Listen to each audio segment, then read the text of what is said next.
नमस्कार विद्यार्थी मित्रांनो, स्वागत आहे तुम्हा सर्वांचं ज्ञानधारा या मराठी यूट्यूब चॅनलवर. तर विद्यार्थी मित्रांनो, आपण जालना पोलीस पाटील भरती तर याची सिरीज चालू केलेली आहे. 2025ची जी काही पोलीस पाटील भरती सध्या चालू आहे, त्याच्यावर आपण या ठिकाणी व्हिडिओच्या माध्यमातून माहिती तुमच्यापर्यंत पोहोचवत आहोत. आजचा आपला पार्ट 2 आहे. या ठिकाणी दुसरा व्हिडिओ आपण या ठिकाणी चॅनलवर अपलोड केला आहे. पहिला व्हिडिओ तुम्ही पाहिला नसेल तर तो पण पहा.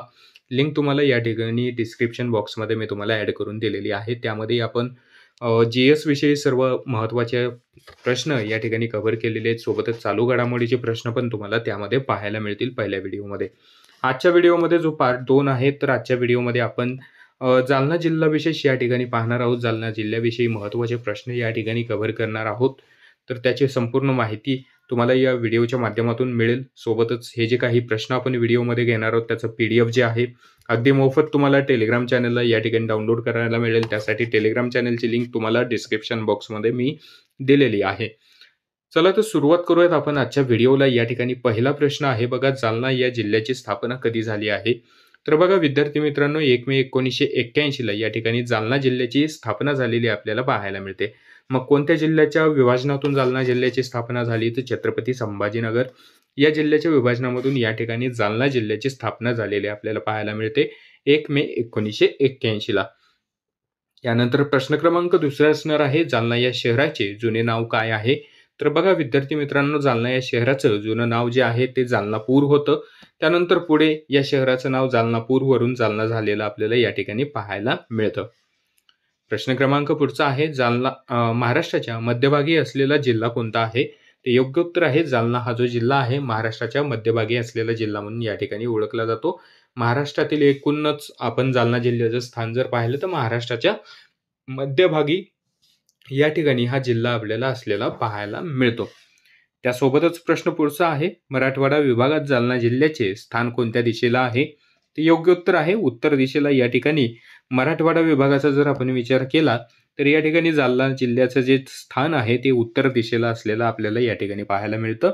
आणि महाराष्ट्राचा विचार केला तर महाराष्ट्राच्या मध्यभागी असलेला जिल्हा म्हणून या ठिकाणी आपण ओळखत असतो. महत्त्वाचं आहे, IMP मध्ये ठेवलं तरी पण चालेल. याच्यानंतर प्रश्न पुढचा बघणार आहोत, जालना जिल्ह्याचे अक्षवृत्तीय व रेखावृत्तीय स्थान कोणते आहे? योग्य उत्तर आहे बघा 19.1 उत्तर ते 21.3 अक्षांश हे अक्षवृत्तीय या ठिकाणी स्थान आहे. तर रेखावृत्तीय स्थान हे 75.4 पूर्व ते 76.4 पूर्व हे रेखावृत्तीय स्थान या ठिकाणी असलेलं आपल्याला पाहायला मिळतं जालना जिल्ह्याचं. प्रश्न क्रमांक पुढचा आहे, जालना हे शहर कोणत्या नदीकाठी वसलेले शहर आहे? ते योग्य उत्तर आहे, कुंडलिका नदीकाठी वसलेले शहर म्हणून या ठिकाणी जालना शहराला ओळखलं जातं. प्रश्न पुढचा आहे आपला, जालना या शहराचा उदय होण्यास मुख्यतः कारणीभूत व्यक्ती कोण होती? योग्य उत्तर आहे, धनवान मोहम्मदच्या चपळ व्यावसायिक कौशल्यामुळे या ठिकाणी या शहराचा उदय झालेला आपल्याला पाहायला मिळतं. म्हणून जबाबदार व्यक्ती कोण आहे? तर धनवान मोहम्मद असं या व्यक्तीचं नाव आहे, ज्याच्यामुळे या शहराचा उदय झालेला आपण या ठिकाणी पाहू शकतो. प्रश्न क्रमांक पुढचा आहे, विणकामाची प्राचीन कोणती कलाकुसर जालना या ठिकाणी प्रसिद्ध झालेली होती?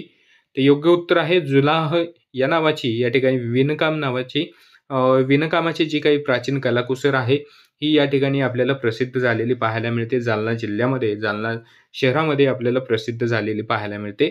जुलाह कलाकुसर असं आपण त्याला म्हणू शकतो. प्रश्न पुढचा असणार आहे, जालना हे शहर पूर्वी कोणत्या सत्तेच्या अधिपत्याखाली होतं? तर योग्य उत्तर आहे, निजामशाहीच्या अधिपत्याखाली असलेलं पाहायला मिळतं. हैदराबादची जी काही निजामशाही आहे हिच्या अधिपत्याखाली या ठिकाणी जालना हे शहर असलेलं आपल्याला पाहायला मिळतं. आणि सोबतच मित्रांनो, तुम्ही जर पाहिलं तर ज्यावेळेस मराठवाडा मुक्तीसंग्राम झाला त्यावेळेस या ठिकाणी जालना हे शहर पण महाराष्ट्रामध्ये सामील झालेलं आपल्याला पाहायला मिळते. त्याच्यानंतर प्रश्न क्रमांक पुढचा असणार आहे, 1 मे 1981ला जालना जिल्ह्याची निर्मिती झाली. निर्मितीच्या वेळेस जालना जिल्ह्यात कोणकोणत्या तालुक्यांचा या ठिकाणी समावेश होता? तर बघा योग्य उत्तर आहे, जालना, भोकरदन, जाफराबाद, अंबड, छत्रपती संभाजीनगर, परतूर या ठिकाणी या तालुक्यांचा समावेश या ठिकाणी आपल्याला जालना जिल्ह्यामध्ये असलेला आपल्याला पाहायला मिळतो. अंबड तालुका जो आहे तो छत्रपती संभाजीनगर मधला आणि परतूर तालुका जो आहे तो परभणी या जिल्ह्यामधला. त्यानंतर बघा प्रश्न पुढचा आहे, जालना जिल्ह्याच्या पूर्वेला कोणत्या जिल्ह्याची सीमा लागते? ते योग्य उत्तर आहे, परभणी आणि बुलढाणा या जिल्ह्याच्या सीमा जालना जिल्ह्याच्या पूर्व दिशेला असलेल्या आपल्याला पाहायला मिळतात किंवा पूर्वेला कोणत्या जिल्ह्याच्या सीमा आहेत असं विचारलं गेलं तर परभणी आणि बुलढाणा अशा पद्धतीचं उत्तर आपल्याला त्या ठिकाणी देता येतं. प्रश्न पुढचा आहे, जालना जिल्ह्याच्या पश्चिमेला कोणत्या जिल्ह्याची सीमा लागते? तर योग्य उत्तर आहे छत्रपती संभाजीनगर या जिल्ह्याची. त्यानंतर विद्यार्थी मित्रांनो प्रश्न पुढचा आहे, जालना जिल्ह्याच्या उत्तरेला कोणत्या जिल्ह्याची सीमा लागते? तर जळगाव हा जिल्हा जालना जिल्ह्याच्या उत्तरेला असलेला आपल्याला या ठिकाणी पाहायला मिळतो. प्रश्न क्रमांक पुढचा आहे, जालना जिल्ह्याच्या दक्षिणेला कोणत्या जिल्ह्याची सीमा आहे? तर बीड हा जिल्हा जालन्याच्या दक्षिणेला असलेला आपल्याला पाहायला मिळतो.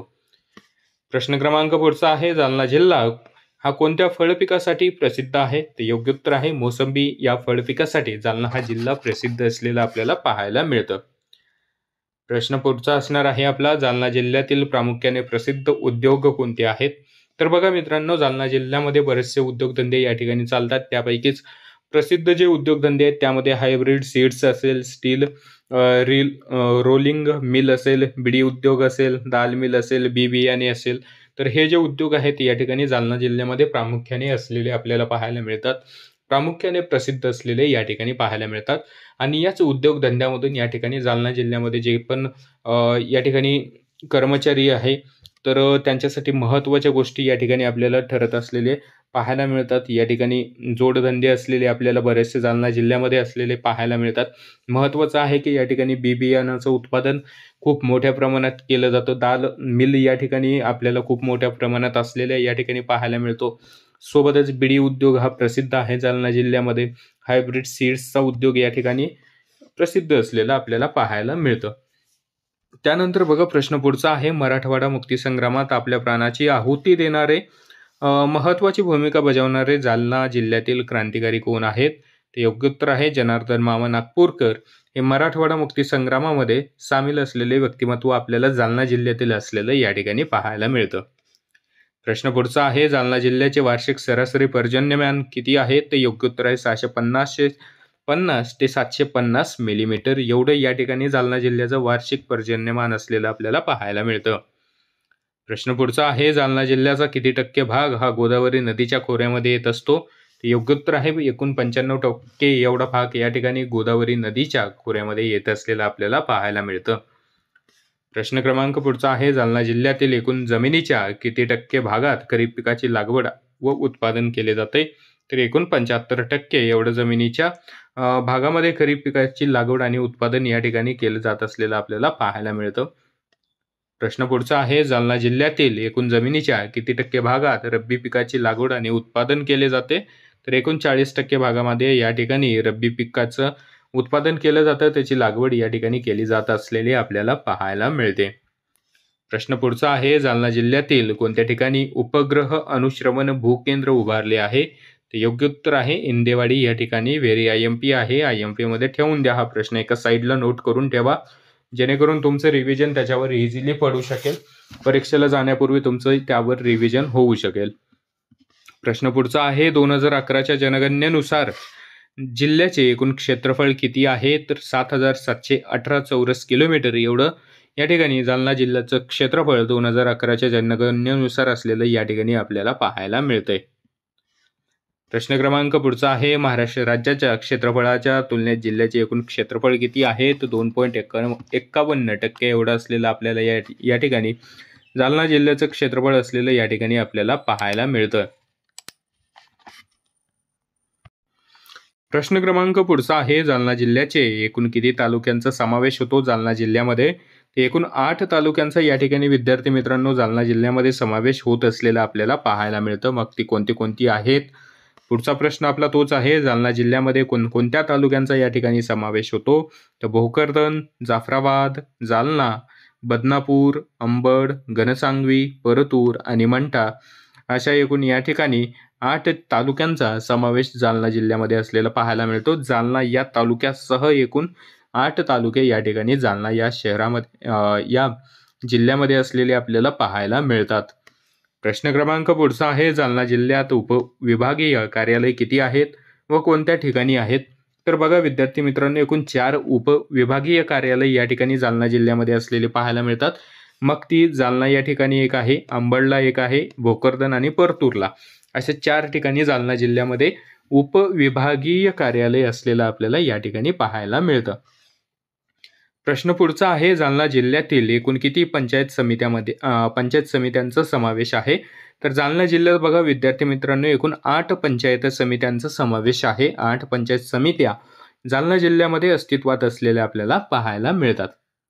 त्यानंतर बघा प्रश्न क्रमांक पुढचा आहे आपला, जनगणना 2011 नुसार जिल्ह्यामध्ये एकूण किती गावे आहेत? तर 971 एवढी गावे या ठिकाणी जालना जिल्ह्यामध्ये असलेलं पाहायला मिळतं 2011च्या जनगणनेनुसार. प्रश्न पुढचा आहे, 2011च्या जनगणनेनुसार जिल्ह्यातील एकूण स्वतंत्र ग्रामपंचायती किती आहेत? तर बघा विद्यार्थी मित्रांनो, एकूण 806 एवढ्या स्वतंत्र ग्रामपंचायती जालना जिल्ह्यामध्ये असलेले पाहायला मिळतात. एकूण गावे किती आहेत? तर 971 एवढी एकूण गावे आहेत. त्यामध्ये मग स्वतंत्र ग्रामपंचायती ह्या किती आहेत? तर 806 आहेत. आणि पुढचा प्रश्न आहे की 2011च्या जनगणनेनुसार जिल्ह्यातील एकूण गट ग्रामपंचायती किती आहेत? तर मग 157 त्यापैकी गट ग्रामपंचायत आहेत. बघा एकूण या ठिकाणी गावे आहेत 971, त्यामध्ये 806 ह्या स्वतंत्र ग्रामपंचायती आहेत, तर 157 ह्या गट ग्रामपंचायती या ठिकाणी जालना जिल्ह्यामध्ये असलेला आपल्याला पाहायला मिळते. प्रश्न क्रमांक पुढचा आहे, जालना जिल्ह्यातील नगर परिषदी कोणत्या आहेत? तर योग्य उत्तर आहे जालना, अंबड, परतूर आणि भोकरदन अशा 4 नगर परिषदा जालना जिल्ह्यामध्ये अस्तित्वात असलेल्या पाहायला मिळतात. प्रश्न क्रमांक पुढचा आहे, जालना जिल्ह्यातील नगरपंचायती कोणत्या आहेत?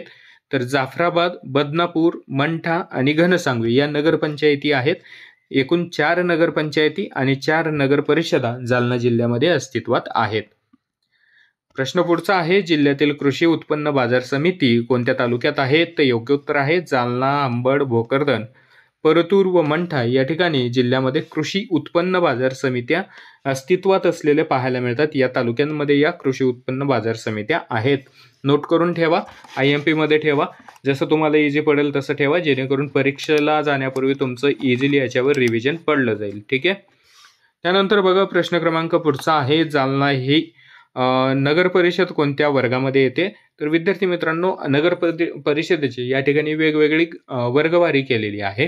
तर त्याचप्रमाणे जालना ही जी काही नगर परिषद आहे याचा जर आपण विचार केला तर ही नगर परिषद अ वर्ग गटामध्ये येत असलेली आपल्याला पाहायला मिळते. ठीक आहे. त्याच्यानंतर बघा पुढचा प्रश्न आहे, जालना जिल्ह्यातील क वर्ग नगर परिषदा मग कोणत्या आहेत? तर बघा अ वर्ग ही जालना जिल्ह्याची नगर परिषद आहे.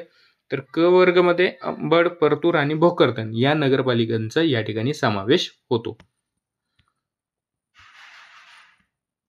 त्यानंतर विद्यार्थी मित्रांनो, प्रश्न बघा पुढचा आहे, जालना जिल्ह्यातून वाहणाऱ्या गोदावरी नदीची एकूण जिल्ह्यातील लांबी किती आहे? तर एकूण 60 किलोमीटर एवढी गोदावरी नदी नांदेड जिल्ह्यामधून वाहत असलेली आपल्याला पाहायला मिळते. नांदेड जिल्ह्यातील लांबी किती आहे?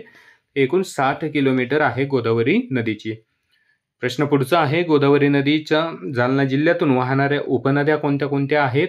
तर योग्य उत्तर आहे दूधना, गलाटी, पूर्णा, खेळणा आणि गिरिजा या ठिकाणी गोदावरी नदीच्या जालना जिल्ह्यातील उपनद्या आहेत, त्या की जालना जिल्ह्यामधूनच या ठिकाणी वाहत आहेत.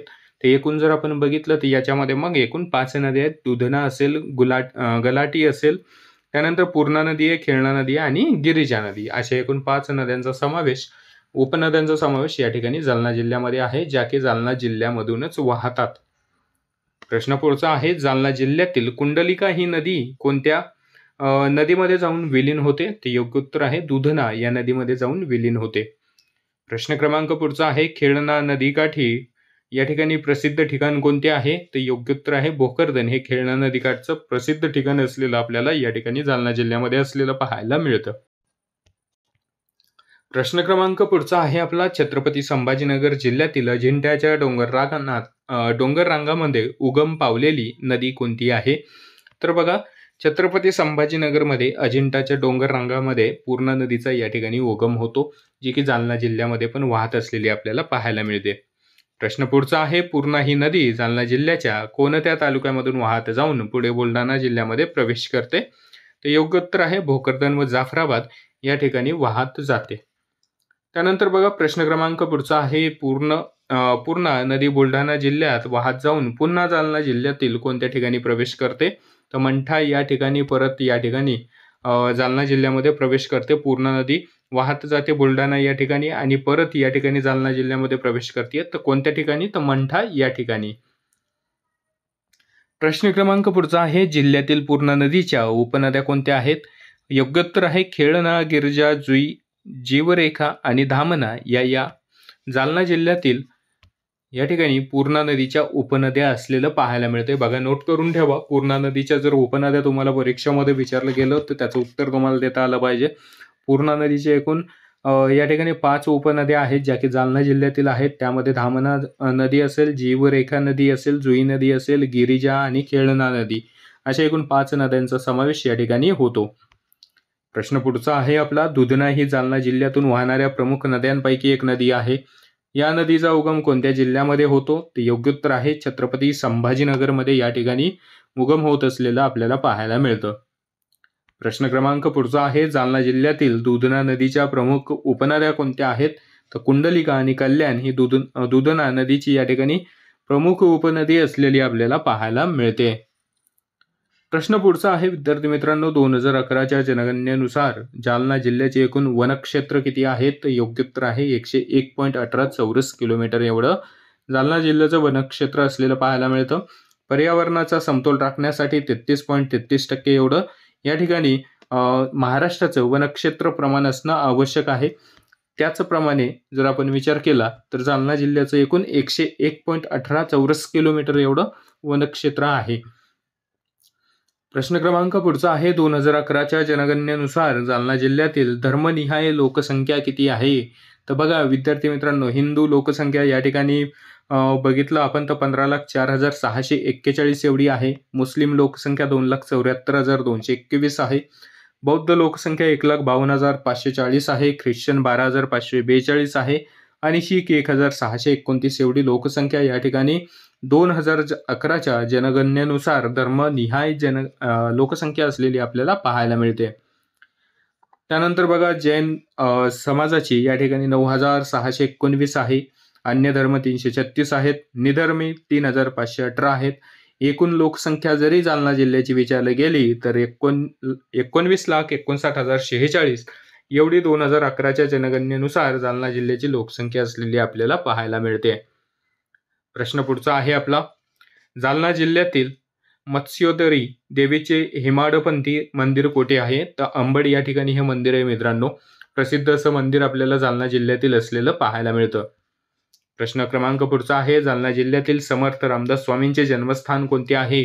योग्य उत्तर आहे नसावंगी तालुक्यातील जाम समर्थ हे या ठिकाणी जालना जिल्ह्यातील स्वामी रामदास स्वामींचे या ठिकाणी जन्मस्थळ असलेलं आपल्याला पाहायला मिळते. प्रश्न पुढचा आहे, अलीकडेच या जिल्ह्यात ड्रायपोर्ट उभारण्याची सुरुवात झाली आहे. हा प्रकल्प किती हेक्टर जमिनीवर या ठिकाणी आकारला जाते? बघा, जालना जिल्ह्यामध्ये या ठिकाणी ड्रायपोर्ट उभारण्याची तयारी सध्या सुरू आहे. तर हा जो प्रकल्प आहे एकूण 500 हेक्टर जमिनीवर या ठिकाणी साकारला जातो आहे. प्रश्न पुढचा आहे, नवरा या शब्दाचा समानार्थी शब्द कोणता आहे? बघा, या ठिकाणी मराठीचे आता काही प्रश्न आपण घेतलेले आहे जे की परीक्षेच्या दृष्टीने महत्त्वाचे ठरू शकतात. जर त्याचा विचार केला तर आपण मराठीमध्ये जर बघा, नवरा या शब्दाचा समानार्थी शब्द कोणता आहे? तर योग्य उत्तर आहे पती, भर्ता आणि कांता या ठिकाणी नवरा या शब्दाचे समानार्थी शब्द असलेले आपल्याला पाहायला मिळतात. त्यानंतर प्रश्न पुढचा आहे, मानवी शरीरातील हाडांशी हाडे जोडणारी उती कोणती आहे? उती म्हणलं इथं, ठीक आहे, स्पेलिंग मिस्टेक आहे. तर अस्थिबंध ही हाडांशी हाडे जोडणारी उती असलेली आपल्याला पाहायला मिळते. प्रश्न पुढचा आहे, वृक्ष या शब्दाचा समानार्थी शब्द कोणता आहे? तर पादप हा वृक्ष या शब्दाचा समानार्थी शब्द आहे. प्रश्न पुढचा आहे, भीमा नदीचा उगम महाराष्ट्रातील कोणत्या जिल्ह्यामध्ये होतो? ते योग्य उत्तर आहे पुणे भीमाशंकर या ठिकाणी भीमा नदीचा उगम होत असलेला आपल्याला पाहायला मिळतं महाराष्ट्रामध्ये. प्रश्न क्रमांक पुढचा आहे, ज्याला कर नाही त्याला डर कशाला? अधोरेखित सर्वनामाचा प्रकार ओळखायचा आहे. तर बघा विद्यार्थी मित्रांनो, यामध्ये संबंधी सर्वनामाचा उपयोग असलेला आपल्याला पाहायला मिळतं. प्रश्न आहे, ज्याला कर नाही त्याला डर कशाला? संबंधी सर्वनामाचा या ठिकाणी उपयोग केला गेलेला आपल्याला पाहायला मिळतो. प्रश्न क्रमांक पुढचा आहे, स्टेट बँक ऑफ इंडियाची परदेशी शाखा सर्वप्रथम कुठे सुरू झाली? तर कोलंबो श्रीलंका या ठिकाणी स्टेट बँक ऑफ इंडियाची प्रथम परदेशी शाखा या ठिकाणी सुरुवात झालेली आपल्याला पाहायला मिळते. प्रश्न पुढचा आहे, आस्तिक या शब्दाचा विरुद्धार्थी शब्द, तर योग्य उत्तर आहे नास्तिक हा विरुद्धार्थी शब्द आहे. पुढचा प्रश्न आहे, सुकाळचा विरुद्धार्थी शब्द काय आहे, तर दुष्काळ हा सुकाळचा विरुद्धार्थी शब्द असलेलं पाहायला मिळतं. प्रश्न पुढचा आहे, जागतिक आरोग्य संघटनेचे मुख्यालय कुठे आहे, तर जिनिव्हा या ठिकाणी WHO मुख्यालय असलेलं पाहायला मिळतं. त्यालाच आपण जागतिक आरोग्य संघटना किंवा वर्ल्ड हेल्थ ऑर्गनायझेशन म्हणून या ठिकाणी ओळखत असतो. प्रश्न क्रमांक पुढचा आहे, भारताने अवकाशात सोडलेला पहिला कृत्रिम उपग्रह कोणता आहे, तर योग्य उत्तर आहे आर्यभट्ट हा भारताने अवकाशात सोडलेला पहिला कृत्रिम उपग्रह असलेला आपल्याला पाहायला मिळतं. प्रश्न पुढचा आहे, गंगा नदी कोणत्या राज्यातून वाहते, तो उत्तराखंड असेल, उत्तर प्रदेश असेल, बिहार, झारखंड आणि पश्चिम बंगाल अशा एकूण 5 राज्यामधून या ठिकाणी गंगा नदी वाहत असलेली आपल्याला पाहायला मिळते. भारतातील सर्वाधिक लांबीची नदी असलेली आपल्याला पाहायला मिळते. प्रश्न क्रमांक पुढचा आहे, रामाकडून रावण मारला गेला या वाक्यातील प्रयोग ओळखायचे, तर नवीन कर्मणी प्रयोगाचं या ठिकाणी हे उदाहरण असलेलं पाहायला मिळतं. प्रश्न क्रमांक पुढचा आहे, आम्ही उद्या नाटक पाहू प्रयोग ओळखायचे, यामधला आपल्याला तर हे कर्तरी प्रयोगाचं उदाहरण आहे. विद्यार्थी मित्रांनो, कर्त्याचे रूप क्रियापदाच्या पुरुषलिंग वचनानुसार बदलते, त्यामुळे हे उदाहरण कर्तरी प्रयोगाचं असलेलं पाहायला मिळतं. त्याच्यासोबतच वरच्या प्रश्नामध्ये जर बघितलं तर रामाकडून रावण मारला गेला, तर राम हे जे कर्ता आहे याला कडून हा प्रत्यय लागलेला आहे, त्याच्यामुळे नवीन कर्मणी प्रयोगाचं या ठिकाणी हे उदाहरण असलेलं पाहायला मिळतं आपल्याला.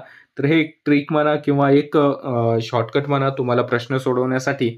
जर या ठिकाणी कर्त्याला कडून हा जर प्रत्यय लागला तर ते तो जो काही उदाहरण आहे तो कर्मणी प्रयोगाचं या ठिकाणी नवीन कर्मणी प्रयोगाचं उदाहरण असलेलं डायरेक्टली उत्तर तुम्ही त्या ठिकाणी देऊ शकता.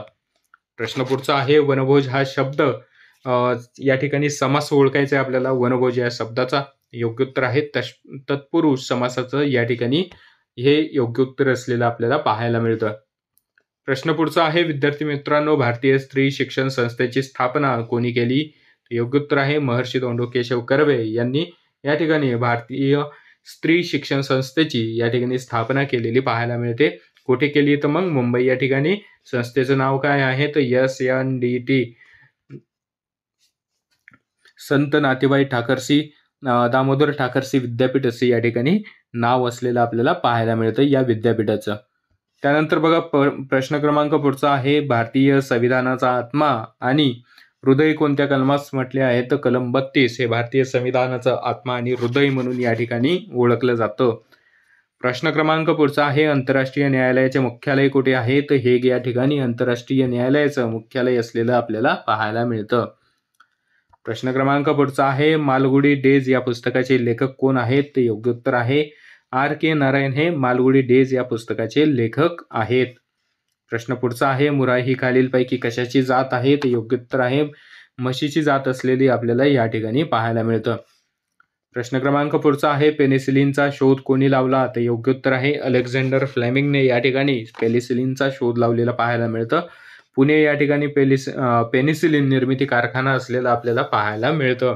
प्रश्न विचारले जातात बऱ्याच परीक्षेमध्ये, पुणे या पेनिसिलिन निर्मिती उद्योग या ठिकाणी कारखाना कोणत्या ठिकाणी आहे, ते योग्य उत्तर आहे पुणे या ठिकाणी महाराष्ट्रामध्ये असलेलं पाहायला मिळतं पेनिसिलिन निर्मितीचा कारखाना.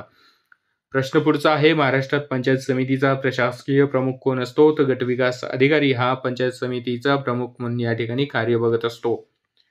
प्रश्न पुढचा आहे, मानवी रक्तातील कोणत्या पेशी रोगजंतूशी लढण्यास मदत करतात, योग्य उत्तर आहे पांढऱ्या पेशी. प्रश्न पुढचा आहे, वनस्पतीमध्ये पाणी आणि खनिज वाहून नेण्यास कोणती ऊती या ठिकाणी कार्य करते, तर झायलम नावाची ऊती या ठिकाणी मित्रांनो काम करत असते पाणी आणि खनिजे वाहून नेण्यासाठी. प्रश्न क्रमांक पुढचा आहे, विजेच्या बल्बमध्ये कोणता वायू भरलेला असतो, तर नायट्रोजन हा वायू विजेच्या बल्बामध्ये या ठिकाणी भरलेला असतो. प्रश्न पुढचा आहे, संतोष करंडक ही क्रीडा स्पर्धा कोणत्या खेळाशी संबंधित आहे, तर हॉकी या खेळाशी संबंधित असलेली ही क्रीडा स्पर्धा आपल्याला पाहायला मिळतं. विद्यार्थी मित्रांनो, नुकतंच या ठिकाणी एशिया कपचं फायनल झालं होतं. ते फायनल भारत व पाकिस्तान दरम्यान हे फायनल झालेलं होतं. विजेता ठरलेला आहे 2025च्या एशिया कपचा भारत या ठिकाणी. ठीक आहे, पाकिस्तानला हरवून या ठिकाणी भारतानं एशिया कप 2025चं या ठिकाणी विजेते पदक पटकावलेलं आपल्याला पाहायला मिळतं. ठीक आहे, परीक्षेमध्ये प्रश्न विचारला जाऊ शकतो क्रिकेट विश्वावर आधारित पण. पुढचा प्रश्न आहे, चौसा ही जात कोणत्या पिकाशी संबंधित आहे? तर आंबा या पिकाशी संबंधित असलेली जात आहे. प्रश्न पुढचा आहे, माणसाच्या चेहऱ्यामध्ये किती हाडे असतात? योग्य उत्तर आहे एकूण 14 हाडे माणसाच्या या ठिकाणी चेहऱ्यामध्ये असतात. प्रश्न क्रमांक पुढचा आहे, तापी व गोमाई या नदीचा संगम कोठे होतो? तर प्रकाशे नंदुरबार या ठिकाणी तापी आणि गोमाई नदीचा संगम होत असलेला आपल्याला पाहायला मिळतं. प्रश्न पुढचा आहे, कोणत्या वर्षी पंचवार्षिक योजना राबवली नव्हती? तर 1966 ते 1969 दरम्यान पंचवार्षिक योजना या ठिकाणी राबवली नव्हती. प्रश्न पुढचा आहे, कोणत्या घटना दुरुस्तीला मिनी कॉन्स्टिट्यूशन म्हणून ओळखले जाते? तर 42व्या घटना दुरुस्तीला या ठिकाणी मिनी कॉन्स्टिट्यूशन म्हणून या ठिकाणी ओळखलं जातं. मिनी घटना म्हणून या ठिकाणी ओळखलं जातं. प्रश्न पुढचा आहे, मेळघाट व्याघ्र प्रकल्प कोणत्या जिल्ह्यात आहे? तर अमरावती जिल्ह्यामध्ये हा प्रकल्प असलेला आपल्याला पाहायला मिळतो. प्रश्न क्रमांक पुढचा आहे, मुंबई ट्रान्स हार्बर लिंक मार्ग कोणत्या जिल्ह्यांना जोडतो? तर मुंबई आणि रायगड या 2 जिल्ह्यांना या ठिकाणी मुंबई ट्रान्स हार्बर लिंक हा महामार्ग जोडत असलेलं पाहायला मिळतं. प्रश्न पुढचा आहे, मनू भाकर कोणत्या खेळाशी संबंधित आहेत? तर नेमबाजी खेळाशी संबंधित आहेत. प्रश्न क्रमांक पुढचा आहे, हार्दिक सिंह कोणत्या खेळाशी संबंधित आहेत? तर हॉकी खेळाशी, आणि हार्दिक पांड्या या ठिकाणी क्रिकेट खेळाशी संबंधित असलेले व्यक्ती आहे. प्रश्न क्रमांक पुढचा आहे, भारतातील सायबर सुरक्षा घटनांना प्रतिसाद देण्यासाठी कोणती संस्था आहे? तर योग्य उत्तर आहे CERT-IN ही संस्था या ठिकाणी सायबर सुरक्षा घटनांना प्रतिसाद देण्यासाठी काम करत असते. प्रश्न क्रमांक पुढचा आहे, तुळशी हा जो काही तलाव आहे तो कोणत्या शहरामध्ये आहे असं विचारलंय, तर मुंबई या शहरामध्ये हा तलाव असलेलं पाहायला मिळतं. प्रश्न क्रमांक पुढचा आहे, मॅकमोहन कोणत्या 2 देशाची सीमारेषा आहे? तर भारत आणि चीन या 2 देशाची सीमा आहे. ड्युरँड सीमारेषा भारत आणि पाकिस्तान या 2 देशादरम्यान असलेली पाहायला मिळते. प्रश्न पुढचा आहे, मानवी शरीरातील सर्वात मोठी ग्रंथी? तर यकृत ही मानवी शरीरातील सर्वात मोठी ग्रंथी या ठिकाणी असते. प्रश्न पुढचा आहे, लोकसभा सदस्य होण्यासाठी किमान वय किती असावे? तर 25 वर्ष किमान वय तुमचं असणं आवश्यक आहे. प्रश्न क्रमांक पुढचा आहे, व्हीव्हीपॅटचा लॉंग फॉर्म काय आहे? तर voter verified paper audit trial असे या ठिकाणी व्हीव्हीपॅटला म्हटलं जातं. प्रश्न पुढचा आहे, अर्थशास्त्र हे पुस्तक कोणी लिहिले? तर कौटिल्य यांनी हे पुस्तक लिहिलेलं पाहायला मिळतं. प्रश्न क्रमांक पुढचा आहे, वारली हे चित्रकला हे भारतातील कोणत्या राज्याचे लोकचित्र आहे? तर महाराष्ट्र या राज्याचे लोकचित्र म्हणून या ठिकाणी ओळखलं जातं. प्रश्न क्रमांक पुढचा आहे, महाराष्ट्र राज्याचे राज्यफूल कोणते आहे? तर योग्य उत्तर आहे तामन हे महाराष्ट्र राज्याचे राज्यफूल असलेलं आपल्याला पाहायला मिळतं. प्रश्न पुढचा आहे, कोणत्या कायद्याच्या बदल्यात BNSS हा कायदा या ठिकाणी लागू करण्यात आलेला आहे? तर CRPC हा जो काही कायदा होता मित्रांनो यापूर्वी भारतामध्ये, तर या कायद्याचे या ठिकाणी बदल्यामध्ये आता BNSS हा जो कायदा आहे तोच चालू करण्यात आलेला आपल्याला पाहायला मिळतो. प्रश्न क्रमांक पुढचा आहे, भारताचे उपराष्ट्रपती किती वर्षासाठी निवडले जातात? तर एकूण 5 वर्षासाठी भारताचे उपराष्ट्रपती निवडले जातात. नुकतंच या ठिकाणी भारताचे नवीन उपराष्ट्रपती निवडले गेलेत, तर CP राधाकृष्णन या ठिकाणी भारताचे नवीन उपराष्ट्रपती म्हणून या ठिकाणी रुजू झालेले आपल्याला पाहायला मिळतात. उपराष्ट्रपती हेच राज्यसभेचे पदसिद्ध अध्यक्ष असतात. उपराष्ट्रपतींना शपथ देण्याचं काम हे राष्ट्रपती करत असतात. हे महत्त्वाचं तुम्हाला माहिती असणं आवश्यक आहे. उपराष्ट्रपती आपल्या पदाचा राजीनामा हे राष्ट्रपतींकडे देतात. त्यानंतर राज्यसभा सदस्य आणि उपाध्यक्ष आपल्या पदाचा राजीनामा हे अध्यक्षांकडे देतात, म्हणजे उपराष्ट्रपतीकडे देतात. तर ह्या गोष्टी आपल्याला माहिती असणं आवश्यक आहे. पंतप्रधान आपल्या पदाचा राजीनामा राष्ट्रपतीकडे देत असतात. प्रश्न क्रमांक पुढचा आहे, मराठी भाषा गौरव दिन कधी असतो? तर योग्य उत्तर आहे 27 फेब्रुवारीला मराठी भाषा गौरव दिन साजरा केला जातो दरवर्षी. प्रश्न क्रमांक पुढचा आहे, बांद्रा आणि वरळी सी लिंक कोणत्या वर्षी सुरू झाला? तर 2009 या वर्षी सुरू झालेला आहे. प्रश्न पुढचा आहे, GDPच्या तुलनेत शिक्षणावर सर्वाधिक खर्च करणारा देश? तर स्वीडन हा देश GDPच्या तुलनेत सर्वाधिक जास्त खर्च आपल्या शिक्षणावर करत असतो. प्रश्न पुढचा आहे, जानेवारी 25 मध्ये GSLV प्रक्षेपकाचे श्रीहरिकोटा येथून कितवे उड्डाण या ठिकाणी होणार आहे? तर 100वे उड्डाण या ठिकाणी झालेलं आहे. प्रश्न क्रमांक पुढचा आहे, महाराष्ट्रात कोणत्या ठिकाणी राज्यस्तरीय पॅरा ॲथलेटिक्स स्पर्धा या ठिकाणी पार पडणार आहे? तर योग्य उत्तर आहे कोल्हापूर या ठिकाणी ही स्पर्धा पार पडणार आहे. प्रश्न पुढचा आहे, कोणत्या राज्याच्या सरकारने पुजारी ग्रंथी सन्मान योजना सुरू केली आहे? तर नवी दिल्ली या राज्याच्या या केंद्रशासित प्रदेशाच्या सरकारने पुजारी ग्रंथी सन्मान योजना या ठिकाणी सुरू केलेली पाहायला मिळते. उद्घाटन केलंय अरविंद केजरीवाल यांनी या योजनेचं. प्रश्न पुढचा आहे, डेव्हलपमेंट बँक ऑफ सिंगापूरच्या सीईओ पदी कोणाची निवड झाली? तर रजत वर्मा यांची नियुक्ती झालेली पाहायला मिळते. नवी दिल्ली येथे कोणाच्या हस्ते पुजारी ग्रंथी सन्मान योजनेचा शुभारंभ झाला? तर अरविंद केजरीवाल यांच्या हस्ते, दिल्लीचे माजी मुख्यमंत्री.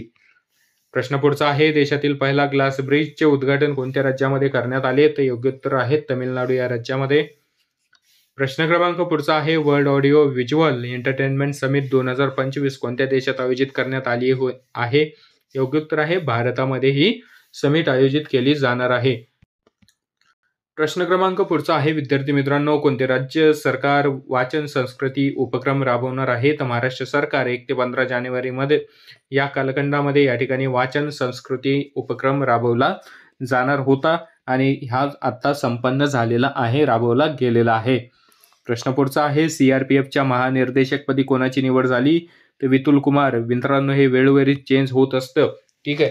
हे आपल्याला वेळोवेळी अपडेट करायचं आहे, चालू घडामोडीचा पार्ट आहे, तर वेळोवेळी आपल्याला परीक्षेला जाण्याच्या आधी बघून जायचं आहे या प्रश्न पुढचा आहे आपला, डिसेंबर महिन्यात देशाचे GST कर संकलन किती लाख कोटीवर पोहोचले? तर 1.77 लाख कोटीवर या ठिकाणी पोहोचलेलं आहे. प्रश्न पुढचा आहे, संयुक्त राष्ट्राच्या हवामान बदल कार्यालयाच्या आकडेवारीनुसार भारताच्या एकूण हरित वायू उत्सर्जनात किती टक्के घट झाली? तर 7.93% एवढी घट झालेली आहे. प्रश्न पुढचा आहे, कोणत्या वर्षानंतर 24 हे भारतातील सर्वात उष्ण वर्ष ठरलंय? तर 1901 नंतर. प्रश्न क्रमांक पुढचा आहे, भारतीय हवामानशास्त्र विभागाच्या 150व्या स्थापना दिनानिमित्त आयोजित कार्यक्रमात कोणत्या उपक्रमांचा या ठिकाणी शुभारंभ पंतप्रधान नरेंद्र मोदी यांनी केला? तर योग्य उत्तर आहे मिशन मौसम. प्रश्न पुढचा आहे, भारतीय सेना दिवस कधी साजरा केला जातो? योग्य उत्तर आहे 15 जानेवारी. हा भारतीय सेना दिवस साजरा केला जातो दरवर्षी 15 जानेवारीला. यावर्षीचा जो भारतीय सेना दिवस होता हा 77व्या क्रमांकाचा सेना दिवस साजरा करण्यात आलेला आहे. प्रश्न क्रमांक पुढचा आहे, ईस्ट इंडिया कंपनीने भारतातील लष्कराची स्थापना कोणत्या साली केली? तर 1776 मध्ये. प्रश्न पुढचा आहे आपला, टॉम ट्रॅफिक इंडेक्स 2025च्या अहवालानुसार वाहतुकीच्या दृष्टीने जगातील सर्वात स्लो शहर. योग्य उत्तर आहे बाराकविला. हे शहर जगातील सर्वात स्लो शहर म्हणून या ठिकाणी ओळखलं जातंय. प्रश्न पुढचा आहे, जगात हळद उत्पादन वापर निर्यात मध्ये अव्वल स्थानी कोणता देश आहे? ते योग्य उत्तर आहे भारत. प्रश्न पुढचा आहे, अखिल मराठा फेडरेशनची स्थापना कोणत्या वर्षी झाली? तर योग्य उत्तर आहे 2015 या वर्षी अखिल मराठा फेडरेशनची स्थापना झालेली आहे. प्रश्न पुढचा आहे, मुंबई उच्च न्यायालयाच्या मुख्य न्यायमूर्तीपदी कोणाची नियुक्ती करण्यात आली? तर अलोक राधे यांची. प्रश्न क्रमांक पुढचा आहे, दिल्ली उच्च न्यायालयाच्या मुख्य न्यायमूर्तीपदी कोणाची नियुक्ती करण्यात आली आहे? तर देवेंद्र कुमार उपाध्याय यांची. प्रश्न पुढचा आहे, जगातील अत्यंत गरीब देशामध्ये प्रथम स्थानी कोणता देश आहे? तर दक्षिण सुदान. योग्य उत्तर आहे दक्षिण सुदान. प्रश्न पुढचा असणार आहे आपला या ठिकाणी, प्रश्न पुढचा असणार आहे, मनुष्यबळ सल्लागार संस्था मर्सरच्या अंदाजानुसार 25 मध्ये किती टक्के वेतन वाढ कर्मचाऱ्यांना देण्याचा अंदाज आहे? तर 9.4% एवढी वाढ या ठिकाणी कर्मचाऱ्यांना देण्याचा अंदाज या ठिकाणी मत्सरने वर्तवलेला आहे. प्रश्न पुढचा आहे, केंद्रीय नवीन व पारंपरिक ऊर्जा मंत्रालयाच्या सचिवपदी कोणाची नियुक्ती झाली? तर श्रीमती निधी खरे यांची नियुक्ती झालेली आहे. प्रश्न पुढचा आहे, भारतीय रिझर्व्ह बँकेने आपला रेपो दर किती टक्क्यावर कायम ठेवला? तर 6.50% कायम ठेवलेला आहे. प्रश्न क्रमांक पुढचा आहे, आयुष्यमान भारत प्रधानमंत्री जन आरोग्य योजना लागू करणारे 34वे राज्य? तर ओडिसा हे राज्य या ठिकाणी आयुष्यमान भारत जन आरोग्य योजना लागू करणारं 34वं राज्य या ठिकाणी ठरलेलं आहे. प्रश्न पुढचा आहे, कोणत्या वर्षापासून केंद्र शासनाचा 8वा वेतन आयोग लागू होणार आहे? तर 2026 या वर्षापासून. प्रश्न पुढचा आहे, कतार व अमेरिकेने मध्यस्थी करून कोणत्या 2 देशादरम्यान युद्धबंदीची घोषणा केली? तर हमास आणि इस्रायल. प्रश्न पुढचा आहे, फसव्या योजनांना आवर घालण्यासाठी आर्थिक गोपनीय कक्ष कधी स्थापन करण्यात आला? ते योग्य उत्तर आहे 2016 साली. प्रश्न क्रमांक पुढचा आहे, लोहखनिजाच्या निर्यातीत कोणते राज्य प्रथम स्थानी आहे? तर योग्य उत्तर आहे ओडिशा हे राज्य. प्रश्न क्रमांक पुढचा असणार आहे, भारतातील सर्वाधिक इंटरनेट वापरण्यात अव्वल स्थानी राज्य? ते योग्य उत्तर आहे केरळ. त्यानंतर बघा प्रश्न क्रमांक या ठिकाणी पुढचा आहे आपला, राज्यात नागरीकरणाचे प्रमाण किती आहे? ते 45.23% एवढं. प्रश्न पुढचा आहे, गडचिरोली जिल्ह्याचे पालकमंत्री पद कोणाला देण्यात आले? ते योग्य उत्तर आहे देवेंद्र फडणवीस यांना. प्रश्न पुढचा आहे, 2024 मध्ये अमेरिकेची भारतातील थेट गुंतवणूक किती अब्ज डॉलरवर होती? तर 42 अब्ज डॉलरवर. प्रश्न क्रमांक पुढचा आहे, राज्य शासनाच्या वतीने दिला जाणारा आदिवासी सेवक व आदिवासी संस्था पुरस्काराचे नाव बदलून काय करण्यात आले? योग्य उत्तर आहे भगवान बिरसा मुंडा आदिवासी भूषण पुरस्कार. प्रश्न क्रमांक पुढचा आहे, देशातील नवीन व्याघ्र प्रकल्प म्हणून घोषित गुरु घासीराम तमोर पिंगला व्याघ्र प्रकल्प कोणत्या राज्यात आहे? ते योग्य उत्तर आहे छत्तीसगड या राज्यामध्ये आहे. प्रश्न क्रमांक पुढचा आहे, केंद्र सरकारच्या ग्राहक कल्याण अन्न व नागरी पुरवठा मंत्रालयानुसार कोणत्या राज्यातून सर्वाधिक साखर निर्यात होणार आहे? ते योग्य उत्तर आहे महाराष्ट्र राज्यामधून. प्रश्न क्रमांक पुढचा आहे, देशातील पहिली इलेक्ट्रॉनिक वॉटर टॅक्सी सेवा कोणत्या राज्यात सुरू होणार आहे? तर महाराष्ट्र या राज्यामध्ये सुरू होणार आहे. प्रश्न क्रमांक पुढचा आहे, मुंबई महानगर प्रदेश विकास प्राधिकरण यावर्षी कितवा वर्धापन दिन साजरा करण्यात येत आहे? तर 50वा. प्रश्न क्रमांक शेवटचा होता विद्यार्थी मित्रांनो हा. या ठिकाणी बघा जवळपास आपण आजच्या व्हिडिओमध्ये जर तुम्ही पाहिला असेल तर या ठिकाणी आपण बरेचसे प्रश्न कव्हर केले. त्याच्यामध्ये जिल्हा विशेष तर आहे, जालना जिल्हा विशेष या ठिकाणी आपण कव्हर केले. सोबत आपण जीकेचे प्रश्न घेतलेत, जीएसचे प्रश्न घेतलेत, विज्ञानचे या ठिकाणी प्रश्न, आपण सायन्सचे प्रश्न या ठिकाणी घेतलेले आपल्याला पाहायला मिळते. सोबतच मराठीचे या ठिकाणी काही प्रश्न या ठिकाणी आपण कव्हर केलेले आहेत. अजूनही बरेच प्रश्न, बरेच जीएस जीकेचे प्रश्न या ठिकाणी आपण पुढच्या व्हिडिओजमध्ये कव्हर करणार आहोत. त्यामुळे माहिती आवडत असेल तर नक्की लाईक करा, शेअर करा. तुमच्या मित्रापर्यंत जो पोलीस पाटील भरतीची तयारी करतो आहे सबस्क्राईब करून घ्या नवीन असाल तर, जेणेकरून पुढचा व्हिडिओ आला की त्याचं नोटिफिकेशन तुम्हाला लगेचच मिळून जाईल. आणि विद्यार्थी मित्रांनो महत्त्वाची सूचना की टेलिग्राम चॅनलला आपण सर्व व्हिडिओचे PDF अगदी मोफत या ठिकाणी तुम्हाला उपलब्ध करून देत आहोत. चार्जेस कुठलेही तुम्हाला त्यासाठी पे करायचे नाहीत. PDF अगदी मोफत तुम्हाला या ठिकाणी टेलिग्राम चॅनलला पाहायला मिळेल. त्यासाठी टेलिग्राम चॅनल जॉईन करा, लिंक तुम्हाला डिस्क्रिप्शन बॉक्समध्ये दिलेली आहे. भेटूयात पुढच्या व्हिडिओमध्ये. धन्यवाद सर्वांना. जय हिंद, जय महाराष्ट्र.